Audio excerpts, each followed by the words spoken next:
Doctor Peddi Ramarao గారు రచించిన decoding the leader పుస్తకంలోని ఈ అధ్యాయం పేరు చెత్త ఆలోచన. కొన్ని ఆలోచనలు కొత్తగా అనిపిస్తాయి. మన ఆలోచన ధోరణిని తీవ్రంగా ప్రభావితం చేస్తాయి. మనకొచ్చిన ఈ కొత్త ఆలోచన అమలు చేస్తే భలే ఉంటుందని పదే పదే అనిపిస్తుంటుంది. ఆ ఆలోచనలో బోలెడంత పొటెన్షియల్ కనిపిస్తుంటుంది.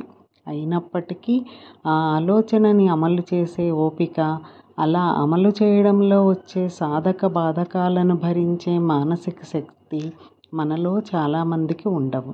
కర్మ కొద్దీ మనకి గిట్టని వాడికి కూడా 4 రోజులు అటూ ఇటూగా అదే ఆలోచన వస్తుంది. వాడు దాన్ని అమలు చేస్తాడు. అప్పుడు మందు గ్లాసు ముందు పెట్టుకొని లబోదిబో అంటాం. ఒకే సమాజంలో ఒకే రకమైన వాతావరణంలో పెరుగుతున్నాం కనుక కాస్త అటూ ఇటూగా అందరికీ ఒకే రకమైన ఆలోచనలు వస్తాయి. ఒకరు ముందు ఒకరు వెనుక, అంతకు మించి పెద్ద తేడా ఏం ఉండదు. చంద్రబాబు నాయుడు మాత్రం తన చుట్టూ ఉన్న సమాజం కంటే 10 ఏళ్లు ముందు ఆలోచిస్తారు. దీన్నే రివర్స్ చేసి చెప్తాను. ఇవాళ బాబుగారికి వచ్చిన ఆలోచన మనలాంటి మామూలు జనాలకి రావాలన్నా, అర్థం కావాలన్నా కనీసం 10 ఏళ్లు పడుతుంది. అర్థం కాలేదని గౌరవంగా పక్కకు తప్పుకుంటే మనకి తెలివి లేదని ప్రజలు నిజం తెలుసుకునే అవకాశం ఉంది కనుక బాబుగారికే బుర్ర లేదు అని రచ్చబండ మీద, రాతిబండ మీద కూడా ఇంకా ఆపో అనేదాకా ఆయన్ని దుమ్మెత్తి పోస్తాం. ఎవరిదాకో ఎందుకు? నేను కూడా చాలాసార్లు ఓరి నాయనో పెద్దాయనకి చాదస్తం ఎక్కువయ్యింది అనుకున్నాను. ఇందాక ఊబర్ గురించి చెప్పాను కదా, ఆ కథ అక్కడితో అయిపోలేదు. ఏ ముహూర్తాన ఊబరోడొచ్చి బాబుగారిని కలిశాడో అప్పట్నుంచి ఆయన మనసుని ఊబర్ ఆవహించింది. ఒక్క సొంత టాక్సీ కూడా లేకుండా వాడు ప్రపంచాన్ని తన 4 చక్రాల మీద తిప్పుతున్నాడు అన్న ఆలోచన ఆయన్ని అమితంగా అబ్బురపరిచింది.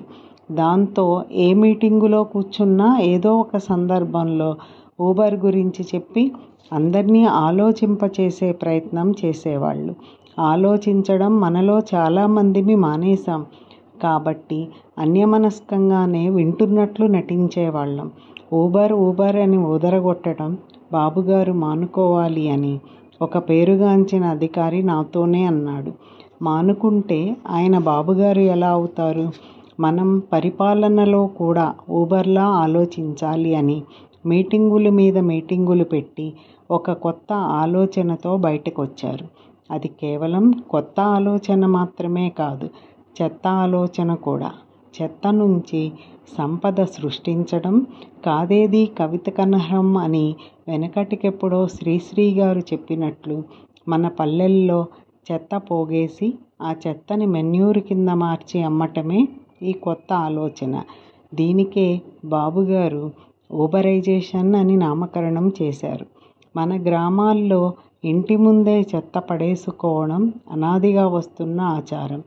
ఒకప్పుడు ఈ చెత్తలో అన్నం, కూరలు, తొక్కలు, పశువుల పేడ, కొంత గడ్డి, కుళ్ళిపోయిన కూరగాయలు మాత్రమే ఉండేవి.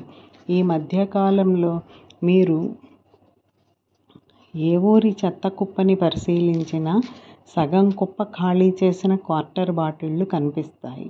బాబుగారి ఆలోచన ఏంటంటే ప్రతి ఇంటికి 2 డస్ట్బిన్స్ ఇస్తాం. ఒక దాంట్లో పొడి చెత్త, మరొక దానిలో తడి చెత్త వేస్తారు. ప్రతిరోజు పొద్దున్నే ఒక రిక్షా బండి ప్రతి ఇంటి ముందుకు వచ్చి చెత్తను తీసుకొని వెళ్తుంది. ఊరి చివర ఒక డంపింగ్ యార్డ్ కట్టి అట్లా పోగైన చెత్త మొత్తం అక్కడికి చేర్చాలి. అక్కడ ఆ చెత్త మొత్తాన్ని గ్రేడింగ్ చేసి కొంతకాలం పదిలపరిస్తే అది సేంద్రియ ఎరువుగా మారుతుంది. ఆ ఎరువు పంట పొలాలకు అద్భుతంగా పనికొస్తుంది. ఆ ఎరువు కావాలంటే రైతులే వాడుకోవచ్చు లేదా అమ్ముకోవచ్చు. మొదటిసారి బాబుగారి నోటి నుంచి ఈ ఆలోచన విన్నప్పుడు చాలామందిలాగే నాకు మైండ్ బ్లాక్ అయ్యింది. ఇది ఎలా సాధ్యమవుతుంది? మన పల్లెల్లో ఎవరికైనా ఏమన్నా కనీస అవగాహన ఉందా? ఫీల్డ్ రియాలిటీ తెలుసుకోకుండా ఇలాంటి క్రేజీ ఐడియాలు జనం మీద రుద్దితే ఎలా? పొడి చెత్త ఏంటి? తడి చెత్త ఏంటి? వాటిని వేరువేరు చెత్తబుట్టల్లో వేయమని ఇల్లిల్లు తిరిగి ఎవరు చెబుతారు? రిక్షా ఖర్చులు ఎవడు భరిస్తాడు? ప్రతి ఊళ్ళో డంపింగ్ యార్డు కట్టాలంటే ఎన్ని వందల కోట్ల ఖర్చు? ఇవి నాలాంటి అనేక మందిని వేధించిన ప్రశ్నలు. ప్రతి ఊళ్ళో డ్వాక్రా బృందాలున్నాయిగా, వాళ్ల చేత ప్రతి ఇంటిని చైతన్యపరుద్దాం. డంపింగ్ యార్డుల నిర్మాణానికి నరేగా డబ్బులు వాడుకుందాం. వర్కర్ల జీతాలు కొంత పంచాయతీ, కొంత ప్రభుత్వం భరించవచ్చు. ఇవి మా ప్రశ్నలకు వచ్చిన జవాబులు. ఆయన మనల్ని కన్విన్స్ చేయాలని చూస్తున్నారు కానీ ఆయన మాత్రం వద్దులే, ఇది సాధ్యపడదులే అని కన్విన్స్ కావడం లేదు. కన్విన్స్ కాకపోగా ఇంతకు ముందు కంటే ఇంకా ఎక్కువ మాట్లాడడం ప్రారంభించారు. సచివాలయంలో మీటింగులు, వీడియో కాన్ఫరెన్సులు, టెలికాన్ఫరెన్సులు, పెద్దాయన పబ్లిక్ మీటింగులు, ఎక్కడ పట్టినా ఇదే గోల. విసుగొచ్చేసింది. కొన్నిసార్లు కొన్ని విషయాలు పట్టించుకోకుండా ఉంటేనే మన మనసు ప్రశాంతంగా ఉంటుంది. అందుకే ఊబరైజేషన్ అన్న మాట వినపడగానే నా మైండ్ స్విచ్ ఆఫ్ చేసుకునేవాణ్ణి. 1 ఏడాది తరువాత లోకేష్ గారు మంత్రి అయ్యారు. అది కూడా గ్రామీణ శాఖ మంత్రి. ఒకరోజు ఆయన తూర్పుగోదావరి పర్యటనకు వెళుతున్నారని తెలిసి తనతో మాట్లాడవలసిన అంశాలు బోలెడు పెండింగ్లో ఉన్నాయని నేను కూడా మంత్రిగారి కారెక్కాను. ఆ రోజు 2 నియోజకవర్గాలలోని 4-5 ఊళ్ళల్లో పర్యటన. కార్యకర్తల కోలాహలం మధ్య కారు ఒక పల్లెటూరులో పార్కు ముందు ఆగింది. పల్లెటూరులో పార్కా అని ఆశ్చర్యపోతూ కారు దిగానో లేదో అక్కడున్న బోర్డు చూసి నాకు మతిపోయింది. అది పార్కు కాదు, డంపింగ్ యార్డు. చుట్టూ చెట్లు. సుమారు 2000 అడుగుల విస్తీర్ణంలో ఒక రేకుల షెడ్డు వేశారు. దానిని 5-6 భాగాలుగా విభజించారు. సుమారు 500 కేజీల చెత్త రిక్షాలో 2 ట్రిప్పుల్లో అక్కడకు చేరుతుంది. 4 నరేగా వర్కర్లు చేతులకి గ్లౌజులు, ముక్కుకి మాస్కులు వేసుకొని 4-5 పళ్ళున్న ఒక పట్కార్తో చెత్తని వేరు చేస్తున్నారు.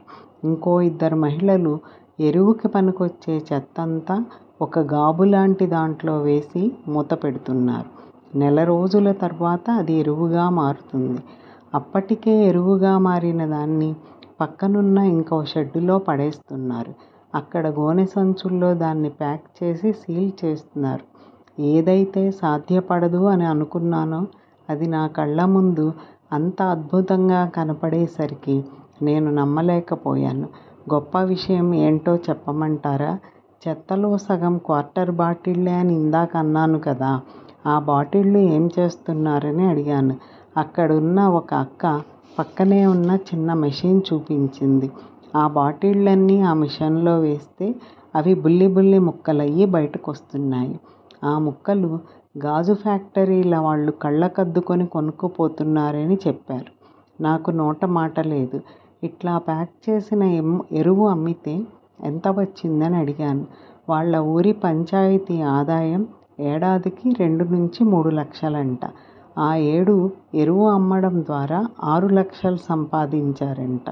ఇలా చెత్త నుంచి సంపద సృష్టించే పాకలు ఎన్నికల సమయానికి రాష్ట్రంలోని 3000 గ్రామాల్లో అమలు చేయగలిగారు చంద్రబాబు.